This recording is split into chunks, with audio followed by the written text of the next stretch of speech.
एक हमारी लोकतांत्रिक व्यवस्था के तहत यहाँ की जनता ने मुझे विधायक बनाया था 2023 में और मुझे सांसद बनाया और ये सीट खाली हुई। तो एक लोकतांत्रिक व्यवस्था से चुनाव होना चाहिए था, लेकिन जिस तरह से सरकार ने अपनी सारी मशीनरी लगाई और हमारे जो वर्तमान में मुख्यमंत्री जी हैं, जिन्होंने जिस तरह से 2 सभाएं की यहाँ पर, एक नामांकन के दिन आए और एक आखिरी तारीख को आए, और उन्होंने काफ़ी प्रयास किया। देखो, हर पार्टी को अपने दमखम झोंकने का अधिकार है, ये लोकतांत्रिक व्यवस्था है, लेकिन एक झूठ प्रचारित करना, खुले मंच से धमकियां दिलाना। मुख्यमंत्री जी की सभा है, वहां पर एक शराब पी के आदमी मंच पे चढ़ के स्पीच देता है और खुली धमकी देता है मुझे। तो ये लोकतंत्र की हत्या है और सरकारी मशीनरी का जिस तरह से इस चुनाव में उपयोग किया गया, उपचुनाव में, ये कहीं न कहीं आम जनता को दबाने का। आज देखेंगे थानों में भी, तीनों थानों में कई लोगों को बेवजह उनको फंसाए रखा है और बीजेपी ने इतना दारू बांटा है। एक तरफ कह रहे हैं कि हम युवाओं के लिए, देश के लिए ऐसा काम करेंगे, खुला हमारे कार्यकर्ता दारू पकड़ रहे हैं। तो ये कहीं न कहीं हमारे देखा गया है कि बौखलाहट थी इनकी, और अगर वो चुनाव तरीके से जीतते होते तो इस तरह से घटिया स्पीच नहीं देते, धमकियां नहीं देते, अनर्गल बयान नहीं देते। मैं मुख्यमंत्री जी को कहना चाह रहा था कि आप इस विधानसभा में आए तो आप 5 साल में क्या करोगे, इस 5 सालों में क्या करोगे, हेल्थ के लिए क्या करोगे, एजुकेशन के लिए क्या करोगे, युवाओं के लिए क्या करोगे, हमारा भाई जो गुजरात पलायन हो रहा है उसके लिए क्या करोगे, उस पर बात नहीं की उन्होंने। झूठ फैलाया, भ्रम फैलाया, आरोप लगाए। एक मुख्यमंत्री जी कर्मचारी को धमकियां दे रहे हैं खुली मंच पे कि कर्मचारी को मैं ऐसे कर दूंगा, वैसे कर दूंगा। किस लेवल की, एक वाड़पंच लेवल की स्पीच दे रहे हैं। इसके बावजूद भी 84 की जनता समझदार है। ये गोविंद गुरु महाराज की धरती रही है, संत सुरमाल महाराज की धरती रही है।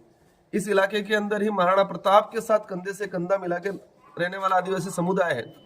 ये अंग्रेजी शासन व्यवस्था में अंग्रेजों से नहीं डरा, मुगलों से नहीं डरा, राजा रजवाड़ों से नहीं डरा, तो वर्तमान सरकार से नहीं डरेगा।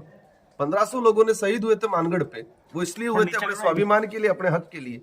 आज जिस तरह से दबाने का, डराने का, लोभ लालच करने का जो सरकार ने काम किया है, लेकिन हमें उम्मीद है 100% यहाँ पर भारत आदिवासी पार्टी भारी बहुमत से जिताएगी, क्योंकि यहाँ की जनता जागरूक है, लालच में नहीं आएगी, नहीं गुमराह होने वाली है और एक तरफा जीत होने वाली है।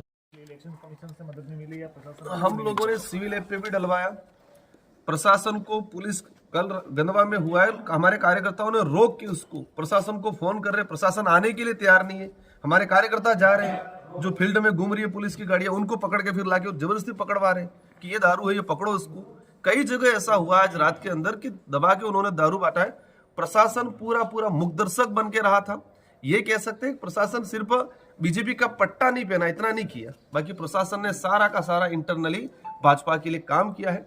लेकिन फिर भी जनता जनार्दन है, जनता के सामने मुगल नहीं चले, राजा रजवाड़े नहीं चले, अंग्रेज नहीं चले, तो वर्तमान की तानाशाही सरकार के सामने नहीं चलेंगे। एक तरफा भारी बहुमत से जीत दर्ज करेंगे।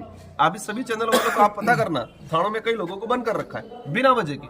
हमारे कई बूथ एजेंट थे, उनको लाके बंद कर रखा है बिना वजह के। सरपंच प्रतिनिधित्व को बंद कर रखा है बिना वजह के। मतलब वजह क्या है कोई पता नहीं, बस जो बीएपी का कार्यकर्ता है उसको परेशान करने का काम किया है। जिन्होंने उनकी दारू जो सप्लाई हो रही थी उसमें रुकावट लाए, उसको परेशान करने का काम किया है।